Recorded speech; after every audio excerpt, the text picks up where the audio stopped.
What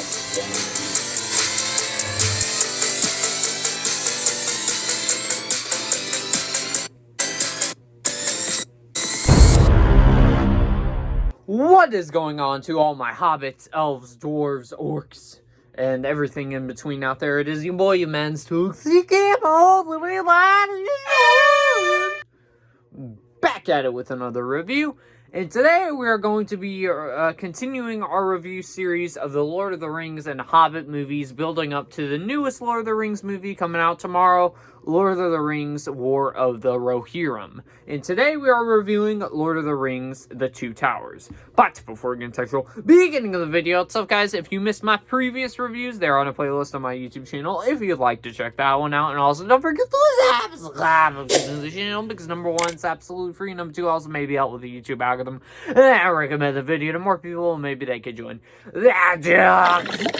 And do feel free to comment your thoughts on Lord of the Rings, the Two Towers down below. But with that being said, guys, let's get right into it. And before we get right into it, let's give it a quick plot synopsis, shall we? So transition and choose.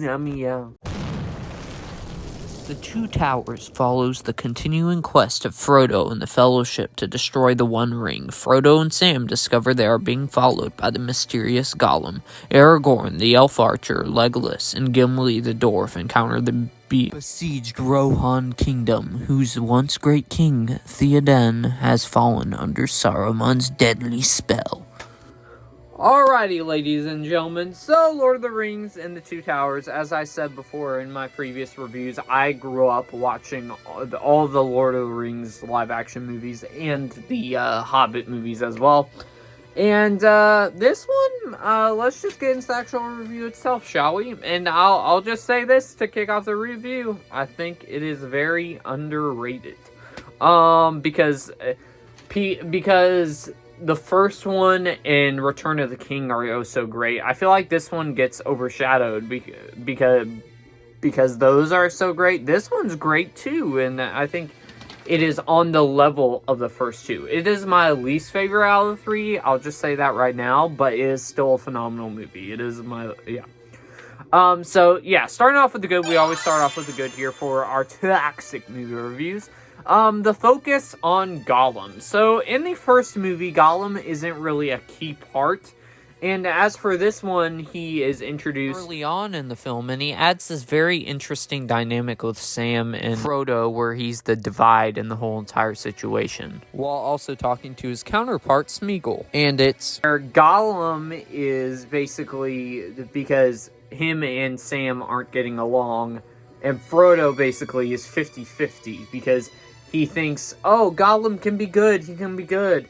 And then Sam's going like, no, he's been fooling us this whole entire time. And that adds for a very nice dynamic in this movie, which also, as I said, which leading into another positive, is them continuing to build a relationship between Sam and Frodo.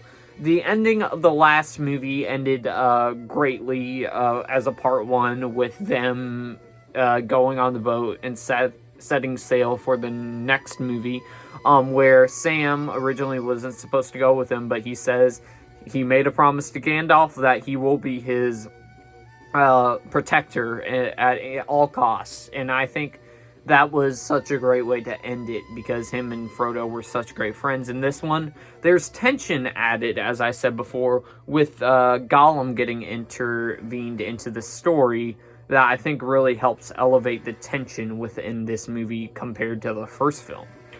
Another thing in here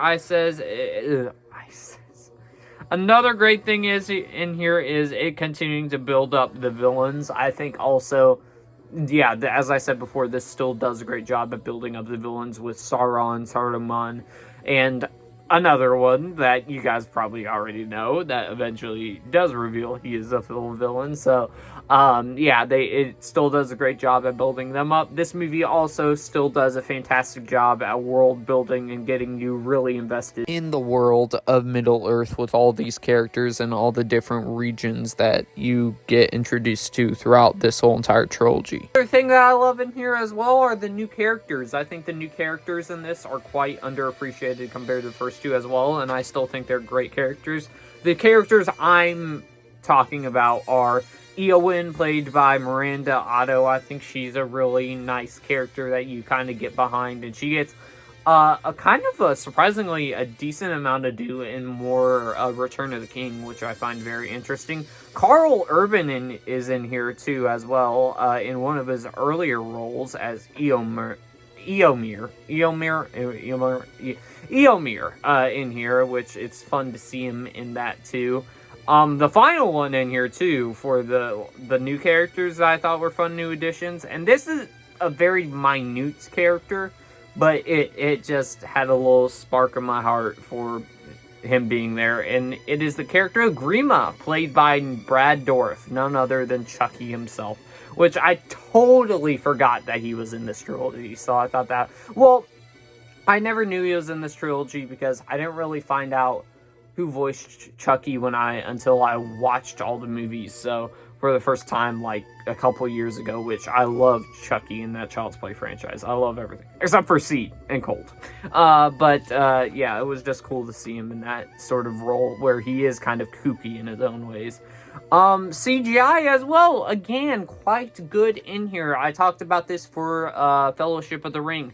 And I can probably say this for the whole entire franchise. The CGI for the original Lord of the Rings trilogy is actually quite good, and I think still does a good job at holding up, which surprised the heck out of me looking back on it, because these movies came out in the early 2000s, 2001, 2002, and 2003, which that time frame is known for how bad the CGI was most of the time for all the other movies, but I think the CGI still holds up for this one.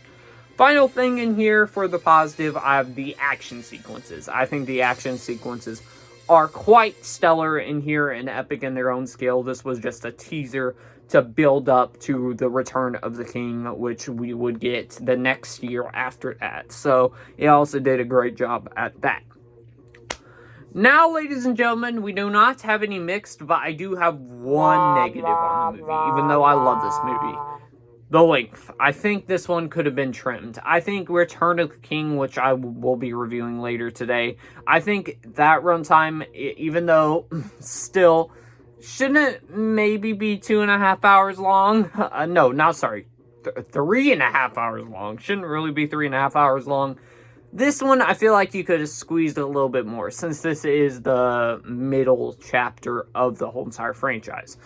But with that being said, guys, that is just my thoughts on Lord of the Rings and the Two Towers. Let's bring out the toxic meat. And as I said before, I still think this is a phenomenal movie, even though it is my least favorite out of the original trilogy. I still think it's great, and I will give this a not toxic an A. I love this movie, so yeah, so that is my review. Stay tuned for my Return of the King review, which should be coming out later today, and then after that, I'm reviewing the Return of the King animated movie tomorrow. Also, expect to have a short out of the theater reaction for the new Lord of the Rings movie tomorrow, which I will be reviewing Saturday, and then Sunday I will be doing a ranking of all the movies from the worst to best. So, with that being said, guys, I'll see y'all next one, everybody.